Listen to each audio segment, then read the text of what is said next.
When I opened the mailbox that morning and saw the letter with my name on it, my hands shook before I even realized why. Something about the crisp, official envelope, stamped and sealed, felt wrong. I had learned, over the past few months, that life could shift in an instant.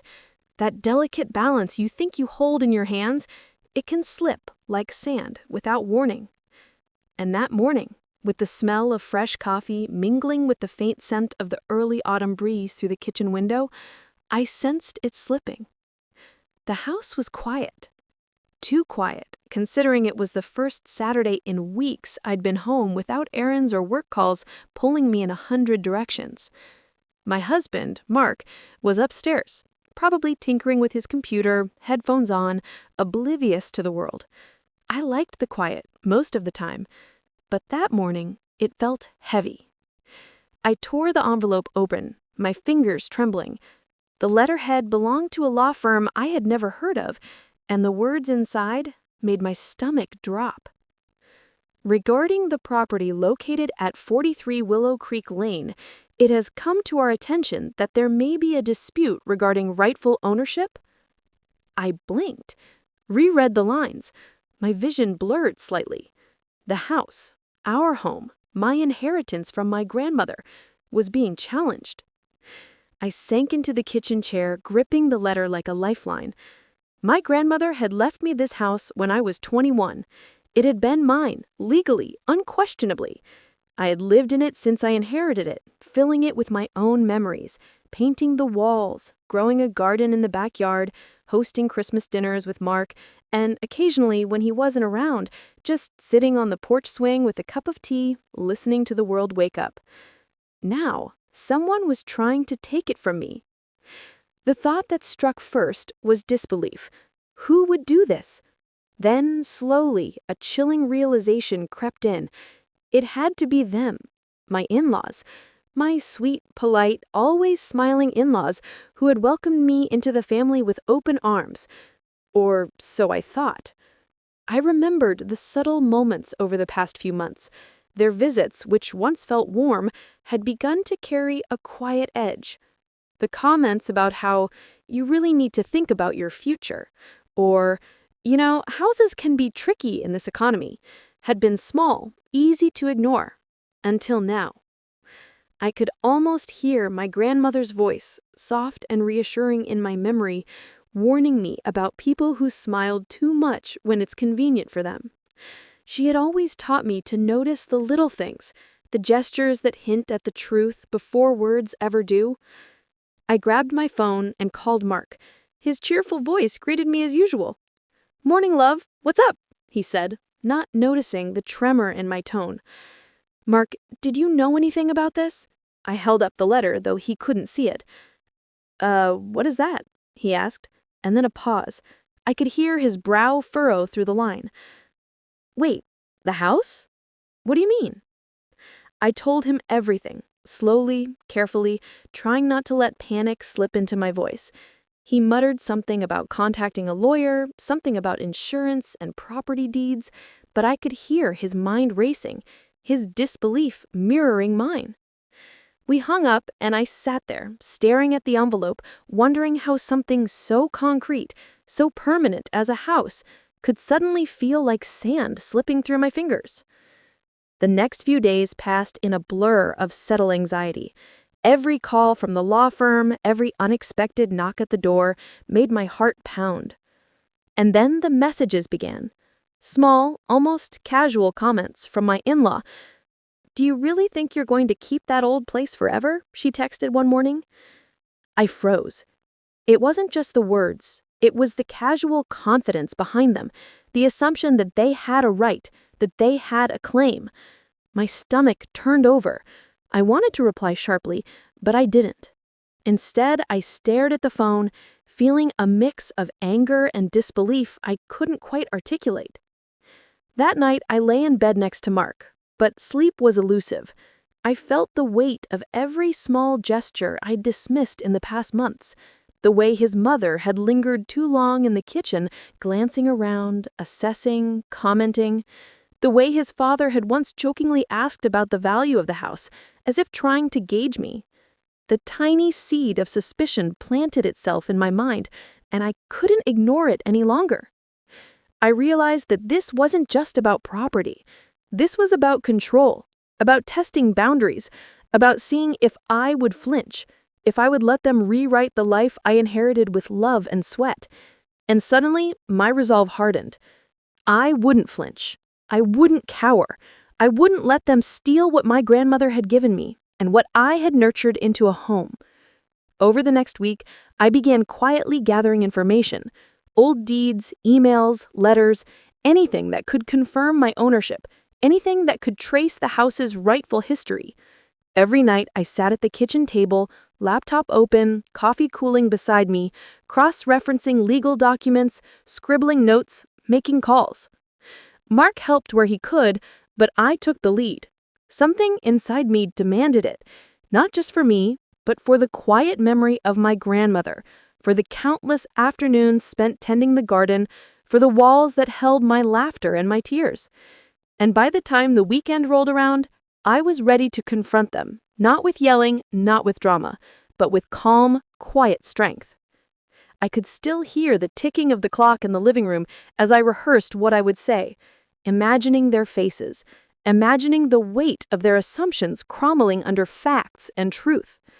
And that's when I realized the power of patience, of preparation, and the quiet, unstoppable force of truth. The following Saturday, I told Mark I was going to visit his parents, calmly, deliberately, as though I were making a routine trip. He looked at me, concerned, but trusting my judgment. "Are you sure you want to do this alone?" he asked. "I have to," I said. "I need them to see that I'm not scared." The drive to their house was quiet. The autumn air was crisp, the kind that makes the inside of your nose tingle. I tried to calm my nerves, repeating to myself that I knew the truth and that truth, when presented clearly, had a way of standing tall on its own. When I arrived, their welcoming smiles seemed brighter than usual, too bright. My mother-in-law, Carol, hugged me a little too tightly, and my father-in-law, Greg, had that easy, joking grin that always made me feel like they were hiding something just beyond the corner of their eyes. We sat in their living room, Mark's absence a silent ally. Carol handed me a cup of tea. I took a sip, noting the faint smell of chamomile mixed with a hint of their expensive candle burning somewhere in the house. Small details, I told myself, they would matter later. After some casual conversation, I decided it was time. "I received a letter this week," I said, keeping my tone steady. "It says there's a dispute over the house at Willow Creek." Carol's smile faltered for just a second. Greg's eyes twitched just slightly. Subtle, but enough. "Oh, that's probably just some administrative mix-up," Carol said, too quickly. "Don't worry about it, dear." I took a slow breath. It's more than a mix-up. The letter came from a law firm, and it clearly states that someone is claiming ownership, someone close to you. A flicker of tension passed between them. Greg leaned back in his chair, his hand tightening around his coffee mug. Carol's nails tapped the cup rest lightly, a rhythm that sounded almost like a countdown. "I don't understand what you mean," Greg said, his voice attempting neutrality, but I could hear the strain. "I mean," I said, softly, letting my words land like stones in a pond, "that you've been trying to claim my grandmother's house as your own. You've been attempting to rewrite the history of something that doesn't belong to you." The room went quiet, the kind of quiet where every tick of the grandfather clock feels louder than a shout. Carol opened her mouth, closed it again, and finally said, We were just trying to help, guide you." "Guide me?" I asked, incredulous. "By threatening to take what is mine? By manipulating legal loopholes and testing boundaries?" My voice was calm but sharp enough to make them flinch. Greg's jaw tightened. "It wasn't like that," he said, but he didn't look me in the eye. I reached into my bag and pulled out a small folder. "Here," I said, placing it on the coffee table. "Everything. Deeds, emails, correspondences with the law firm, witness statements. Every single document proves my ownership." Carol leaned forward, trying to glance at the papers. I held my hand slightly over the top of the folder. "I suggest you look at them carefully. Take your time, but know this, the law is on my side, and I won't back down." I saw the shift then, the subtle shift of control from them to me. They had assumed, perhaps, that I would flinch, that I would be intimidated by their polite smiles, their insinuations, their quiet pressure. But I didn't. Carol's lips pressed into a thin line. Greg's fingers drummed against his leg nervously. I let the silence stretch for a beat longer. Then, as though confirming the unspoken, I added, "I've also spoken with a lawyer who specializes in property disputes like this. If this escalates, I'm prepared, but I'd rather settle this now, with honesty, with transparency, without unnecessary conflict." Greg swallowed hard. We didn't expect you to—" He trailed off, clearly unsure how to continue. I didn't need him to. The tension, the unease, the realization that their plan had been seen and countered spoke louder than any words could. Carol finally exhaled, almost audibly. We wanted to make sure you were okay financially. You're so young, and we thought—" "Thought you could control me?" I asked gently, almost pitying. "Thought that fear would make me bend? It won't." Her eyes glistened, a mix of guilt and frustration. Greg finally met my gaze. "I suppose we underestimated you," he said quietly. I smiled faintly, not out of triumph, but out of the steady calm of someone who knows they've done the right thing. "Perhaps, but now that you understand, I hope we can move forward, respectfully, peacefully. This house is my home, and I intend to keep it that way." The afternoon passed with a careful politeness, the kind that masks tension but allows for subtle acknowledgement. By the time I left, I felt a lightness I hadn't felt in weeks. It wasn't revenge that buoyed me, it was truth, preparation, and standing tall without losing dignity. Back home, Mark hugged me immediately. "How did it go?" he asked, sensing the change in my posture, the quiet pride in my step. "I know," I said softly. "They know, and they understand. No threats, no shouting, just facts, just truth." He exhaled and kissed my forehead. "I'm proud of you," he said. "I've never seen you so calm and so unstoppable." I smiled, leaning into him. "Sometimes," I whispered, "you have to let the world test you to see what you're truly capable of. And sometimes the best revenge is simply standing tall, quietly, and letting the truth shine."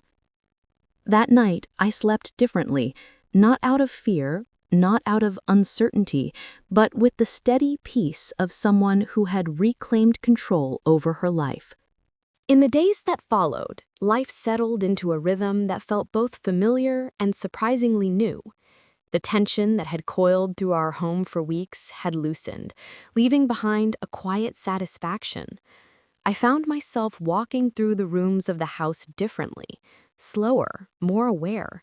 The sunlight spilling across the hardwood floors, the faint smell of lilies in the kitchen from the vase Mark had placed, the gentle creak of the porch swing outside, it all felt like a home that truly belonged to me, more than ever before. Mark, ever supportive, suggested a small celebration. "We should have people over," he said one evening. "Friends, neighbors, let everyone see you've reclaimed what's yours." I hesitated. I wasn't interested in showing off or gloating, but the idea of gathering people who loved us, of letting joy and laughter fill the space again, appealed to something deep within me. "All right," I agreed, but quietly, nothing flashy, just our family. That weekend, we hosted a few close friends. The house buzzed with life, the way it had always been meant to. Conversations flowed over coffee and homemade pastries, children's laughter echoed through the living room, and for a moment, I allowed myself to forget the shadow of my in-laws' betrayal. Yet, even in that warmth, I couldn't ignore the lessons I had learned. Betrayal, I realized, often comes wrapped in familiarity, in smiles and polite words. It isn't always loud or brash. Sometimes it's soft and insidious, creeping in like smoke through an open window, and yet, standing up to it, facing it with calm resolve, restores something more powerful than anger ever could: self-respect. It was during this calm that a subtle shift in my in-laws' behavior became evident. They reached out occasionally, not out of genuine warmth, but to test the waters, to see if their whispers of control might still unsettle me. Carol sent a text one afternoon. "We hope you're enjoying the house. We just wanted to make sure everything is all right." I smiled at the polite tone. It wasn't an apology, not exactly, but it carried the acknowledgement of defeat. I responded lightly, keeping it neutral.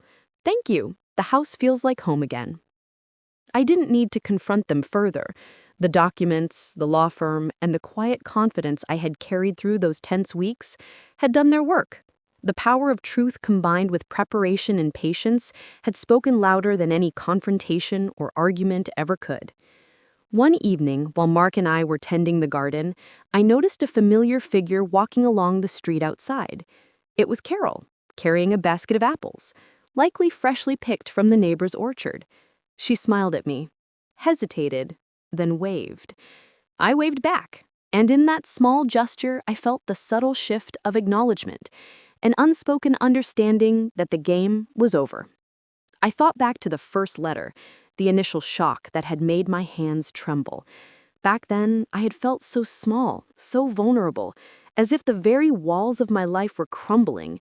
And now, here I was, stronger than I had imagined, standing tall in the rooms my grandmother had loved, in the spaces I had claimed as my own. The next day, I made a decision. I would formalize everything, even beyond what was legally necessary. I contacted a trusted attorney and had a comprehensive review done of the property documents, wills, and any possible loopholes. Every what-if scenario that had haunted me was addressed, every potential weakness fortified. It wasn't about paranoia. It was about assurance, about cementing the foundation I had fought for. Weeks later, my mother called. She had visited my grandmother's grave and left flowers, as she did every month. Her voice, warm and slightly tremulous, carried pride I hadn't expected. "You handled everything beautifully. Your grandmother would have been so proud of you." I thanked her, swallowing the lump that formed in my throat. It wasn't just about winning, it was about honoring the trust and legacy that had been placed in my hands, about showing that dignity, patience, and intelligence could outshine fear and manipulation. Even Mark noticed the change in me. "You've grown through this," he said one evening, as we sat on the porch, watching the sun dip behind the trees. "You're calm, strong, unshakable." I leaned my head on his shoulder, letting the evening air wash over us. "I learned something important," I admitted softly. "Sometimes the most powerful victories aren't loud. They're quiet. They're composed. They're the ones where you keep your dignity intact and let the truth do the talking." The in-laws, for their part, became distant, polite but cautious. They no longer tried to insert themselves into our lives or make subtle jabs about finances or control. The tension that had haunted the holidays disappeared, replaced by a fragile but respectful distance. And in that distance, I found freedom. As winter approached, we made plans to renovate a small part of the house, adding a reading nook in the back with sunlight streaming through the windows, a corner just for quiet mornings and reflective afternoons. Each decision, each brushstroke of paint, each choice we made was a reaffirmation. This was ours, our life, our home, our peace. In the quiet moments when the wind rustled through the trees outside, I allowed myself to reflect on the journey, how easily fear can cloud judgment, how easily trust can be taken for granted, how subtle manipulation can feel like love. But I also realized something crucial. Resilience is built not in the moments of ease, but in the moments when life tests you, when the walls seem to close in, when the very things you cherish are threatened. And in that reflection, I found a deeper strength, not just the ability to defend a house, but the ability to protect the life I wanted, the love I nurtured, and the dignity I refused to surrender. It wasn't a story of anger or vindictiveness. It was a story of quiet, persistent resolve, the kind of strength that comes from knowing your worth, from understanding that preparation and calm decisiveness often outshine shouting and fear. And looking back, I understood why my grandmother had been so careful with me, why she had trusted me with her home, her legacy. It wasn't just a house, it was a test, a symbol of responsibility, of patience, and of the quiet power that comes with standing firm in the face of challenge. I smiled to myself, thinking of her, thinking of how proud she would have been to see me handle this. And for the first time in weeks, I felt truly at peace, knowing that the home, the memories, and the life we had built were secure, not because of luck, but because I refused to let fear dictate my actions. As the months passed, the house slowly transformed from a battleground of tension into a sanctuary of peace. Every corner seemed to breathe easier. Every room carried the warmth of laughter and memory rather than suspicion and dread. I spent mornings in the kitchen, the faint aroma of cinnamon and coffee filling the air, baking bread and pastries while Mark tinkered in his study. It was ordinary, yes, but ordinary had become a luxury. One afternoon, as I was arranging flowers in the living room, the doorbell rang. I wasn't expecting anyone, so my pulse quickened slightly. Peering through the peephole, I saw Carol standing there, holding a small basket of cookies, her expression a careful balance between awkwardness and hope. "Hello," she said softly. I thought maybe we could start over. I brought something for you." I hesitated, letting this silence stretch just long enough to let her realize the weight of her gesture. Then I opened the door. "Thank you," I said simply, accepting the basket. My voice was calm, measured, and neutral. "That's very kind of you." We spoke for a few minutes, exchanging polite conversation, nothing dramatic, nothing contrived. Yet in the subtle shifts of tone, in the way she avoided certain subjects, I could sense the acknowledgement of defeat and perhaps a tentative desire for peace. Later that week, I found myself thinking about how often conflict arises from fear. Fear of loss, fear of change, fear of seeing someone else succeed.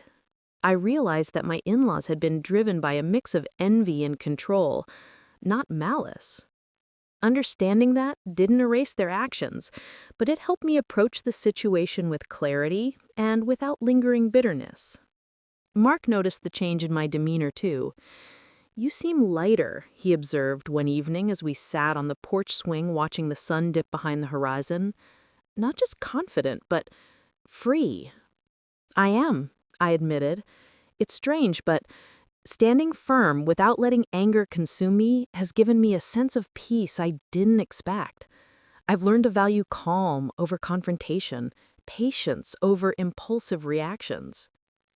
The days grew shorter, and with winter approaching, I found comfort in routine and reflection. Each morning I'd light a candle, watch the steam rise from my tea, and listen to the subtle creaks and groans of the house settling into the cold. It reminded me of resilience. The house had withstood years of storms, just as I had weathered the emotional ones. One Saturday, Mark suggested we invite some neighbors over to celebrate the holidays early. I agreed, not for the sake of appearances, but for the simple joy of community. The living room filled with laughter, the aroma of roasted vegetables and baked pies, mingling with the scent of pine garlands. Children ran around, shrieking in delight as they chased one another through the hallways. I felt a deep, unshakable gratitude for the life we had created, for the home we had protected. During the gathering, a neighbor leaned over and whispered, I heard there's some trouble with your house recently. I'm glad everything worked out." I smiled politely, not going into details, but inside I felt a quiet pride. The truth was ours, protected by calm resolve and careful preparation. It wasn't about boasting, it was about integrity and justice quietly prevailing. Later that evening, as guests began to leave, I stood in the kitchen, wiping down counters, reflecting on the journey.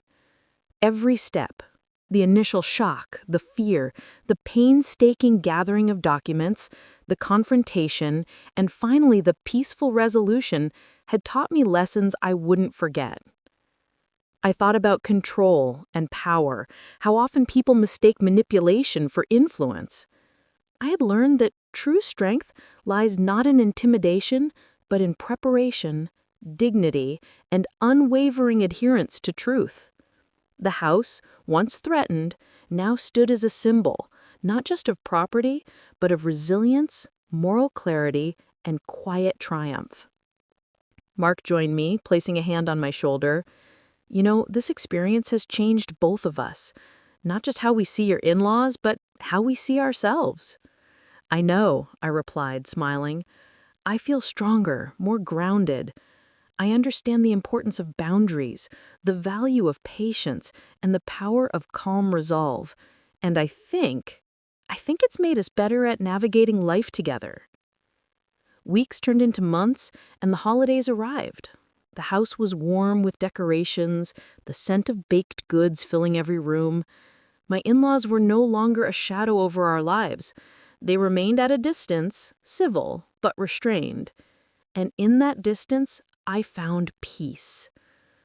I often sat in the reading nook we had finally finished, a cup of tea in hand, sunlight streaming across the pages of a book, and reflected on everything that had transpired. It wasn't revenge that brought satisfaction. It was dignity, preparedness, and the knowledge that truth, when handled wisely, carries its own power. There were days when memories of fear would resurface, the initial shock of the letter, the sinking feeling of betrayal. But each time, I reminded myself that I had acted with integrity, that I had not let panic dictate my actions, and that I had emerged stronger and more grounded. It struck me then how often life tests us, presenting challenges in forms that are subtle and unexpected. Property, money, family, they're all arenas where emotions run high, where boundaries can be tested, and where the quiet strength of patience and knowledge often wins over brash reactions or impulsive decisions. In the quiet moments, I allowed gratitude to fill me. Gratitude for my grandmother, who had entrusted me with this home, and, unknowingly, with a lesson in resilience. Gratitude for Mark, who had stood by me, trusting my judgment and strength. And gratitude for myself, for embracing courage when it mattered most. The house was no longer just a building. It had become a testament to quiet fortitude. Every corner, every creak of the floorboards, every beam of sunlight through the windows reminded me that peace and security were often forged in the fires of challenge. And in those fires, I had found clarity, dignity, and a quiet triumph that no threat, no manipulation, no fear could ever take away. Winter settled fully over our town, painting the streets in crisp white and frosting the trees with ice. The house felt warmer than ever, its walls holding the laughter and memories we had so fiercely protected. I walked through each room, pausing to notice details I had once taken for granted. The way the sunlight hit the dining table in the morning, the soft hum of the refrigerator blending with the quiet ticking of the living room clock, the faint scent of pine from the wreaths we'd hung for the season. Life had returned to its ordinary rhythm, but it carried a depth I hadn't felt before. Ordinary felt precious. Every cup of tea, every quiet evening on the porch swing, every simple conversation with Mark was a reminder of the peace we had fought for. One evening, as Mark prepared dinner, I found myself reflecting on the journey. The ordeal with my in-laws had been a storm. sudden and frightening, yet it had revealed something vital, the power of measured action and moral clarity. I remembered the first time I realized they were trying to claim the house. The shock, the disbelief, the quiet panic that made my hands shake as I held that first threatening letter. It had been overwhelming. But over time, I discovered a calm strength I hadn't known I possessed. I learned to gather facts, anticipate their moves, and stand firm without letting anger or fear dominate my decisions. That strength became my shield, my guiding principle. It was not vengeance that gave me satisfaction, but the knowledge that truth, when paired with patience and preparation, could not be undermined. The holidays arrived, and with them came the familiar rush of cooking, decorating, and hosting. I invited a few neighbors and friends, keeping the gathering small, intimate. The air inside the house was warm with laughter, the rich aroma of baked pies blending with the scent of candles and evergreens. It was during this gathering that I realized something profound. Victory does not always announce itself loudly. Often it is quiet, subtle, and deeply satisfying. The house, once threatened, now thrummed with the energy of life fully lived, not overshadowed by fear or manipulation. A neighbor, noticing my calm demeanor, leaned in during a quiet moment and whispered, "You handled everything so gracefully. I don't know if I could have." I smiled, a soft, reflective smile. It wasn't easy, I admitted, but sometimes the best way to handle betrayal or intimidation is not with anger, but with preparation, clarity, and unwavering calm. You'd be surprised how much that can shift the balance. Mark, standing beside me, squeezed my hand. "You've changed," he said, "not just through what happened with your in-laws, but in how you approach everything. You're steady, grounded, unshakable." I laughed softly. "I guess life has a way of teaching you lessons you never expected. Sometimes the tests are painful, but they shape you in ways nothing else can." After the guests left, I stayed behind, walking through the house in the quiet. I paused in the reading nook, sunlight spilling across the floor, and allowed myself to reflect fully on what had happened. The in-laws, for their part, had retreated into polite distance. They were civil in family gatherings, careful with their words, but they no longer attempted to manipulate or control. The tension that had threatened to poison the household was gone, replaced with a respectful distance that allowed me to breathe and reclaim every corner of my life. I thought of my grandmother, imagining her watching from somewhere, smiling with quiet pride. She had entrusted me with this house, yes, but more importantly, she had entrusted me with a legacy, the lesson that patience, preparation, and integrity often outshine impulsive action and deception. I remembered the fear, the shaking hands, the sinking heart at the sight of the first letter, and I marveled at how far I had come. The journey had not been easy. There had been sleepless nights, frantic calls to lawyers, and moments of self-doubt. But every step, every choice grounded in calm resolve and truth had brought me here. Mark joined me in the reading nook, carrying 2 cups of tea. He handed me one and sat down beside me, the warmth of the cup grounding us both. "I think we should start a new tradition," he said, smiling. "Every year we celebrate this house, not just the holidays, but what it represents: strength, patience, family, and resilience." I nodded, taking a sip of tea. "I like that. It's not just about a building. It's about everything we fought to protect: the love, the memories, the peace. That's what makes it ours." As the snow fell softly outside, I realized the ordeal had changed me in ways I hadn't anticipated. I was calmer, more grounded, and more confident in my ability to handle life's unexpected storms. And I had learned a truth that I would carry forever. Dignity, patience, and unwavering commitment to the truth can dismantle even the most carefully laid schemes. I spent the rest of the evening in quiet reflection, listening to the soft ticking of the clock and the wind rustling through the trees. I thought about the journey, the fear, the tension, the confrontation, and the ultimate triumph. And in that reflection, I felt a deep, abiding peace. Life was not perfect, challenges would always arise, but I had discovered a strength within myself that no one could take away, a calm resolve that would guide me through any storm. I knew, without a doubt, that the house was safe, memories were preserved, and my life was firmly back in my hands. And that, I realized, was worth more than any victory born of anger or revenge.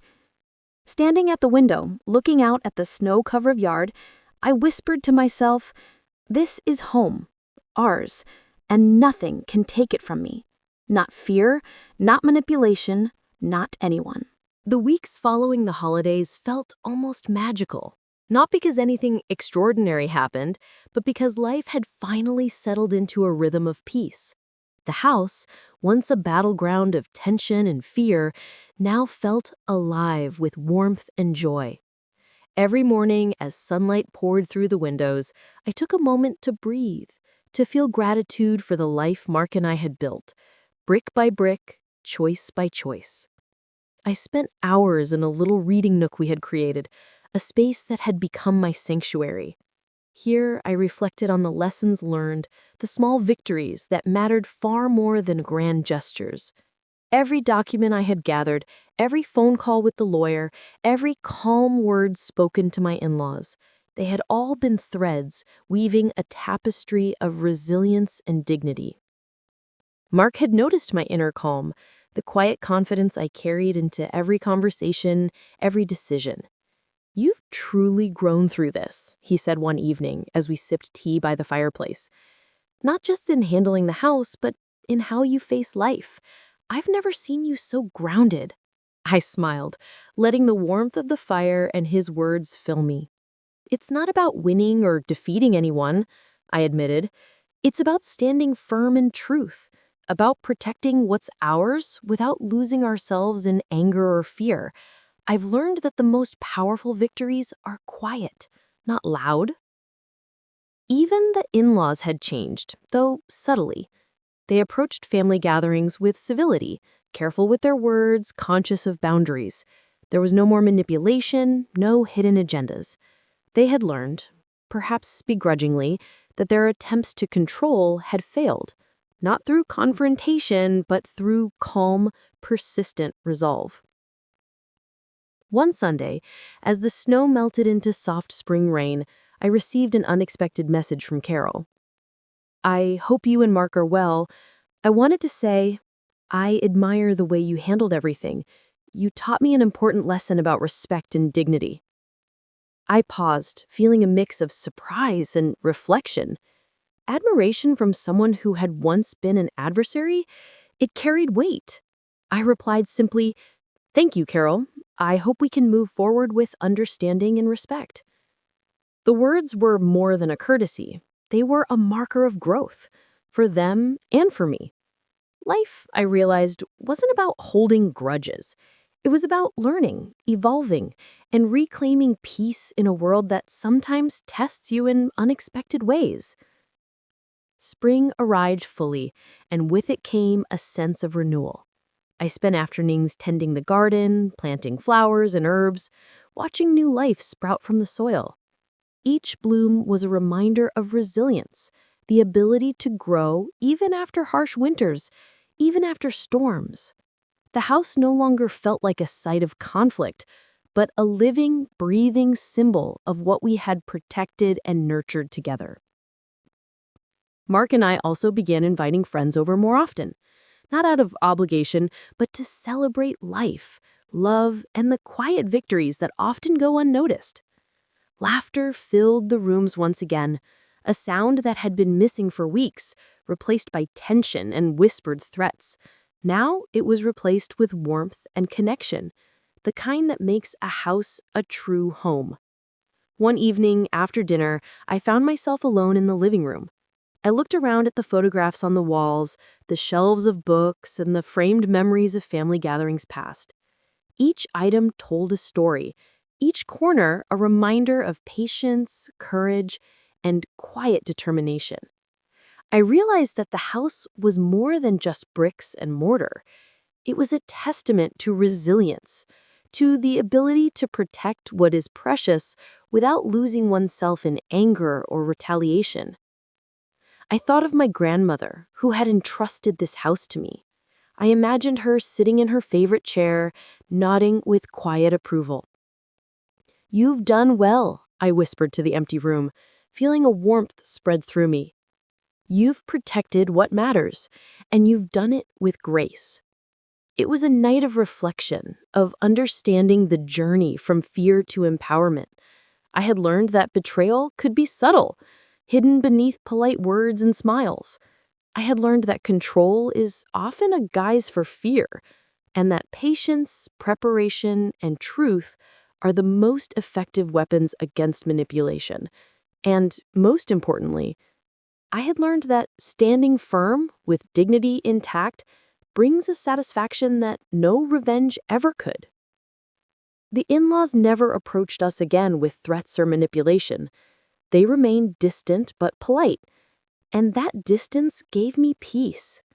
There was no joy in watching them stumble, no need for public humiliation. My satisfaction came from knowing that the truth had prevailed, that the house and my life remained secure. Mark joined me in the living room, carrying a small tray of tea and cookies. He handed me a cup and sat beside me, wrapping an arm around my shoulders. We sipped in silence, comfortable in the stillness, each lost in their thoughts. "I think this house will always be more than a home," Mark said softly. "It's a reminder of strength, patience, and resilience, of what we can overcome together." I nodded, smiling against his shoulder. "Yes," I whispered, "and it's a reminder that dignity matters more than anger, preparation more than panic, and calm more than chaos. We've built something unshakable here, not just walls and rooms, but life, love, and peace." The weeks that followed were filled with small joys. Quiet mornings with coffee, afternoons tending the garden, evenings reading by the fire. The house had become a sanctuary, not just for us, but for the memories and lessons it held.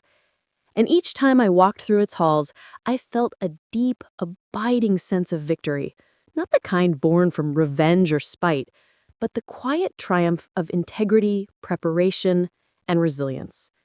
One day, as I watched the sunset paint the sky in shades of gold and pink, I whispered to myself, "This is ours.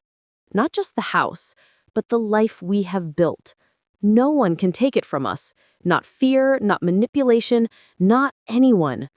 And that, I think, is the greatest victory of all.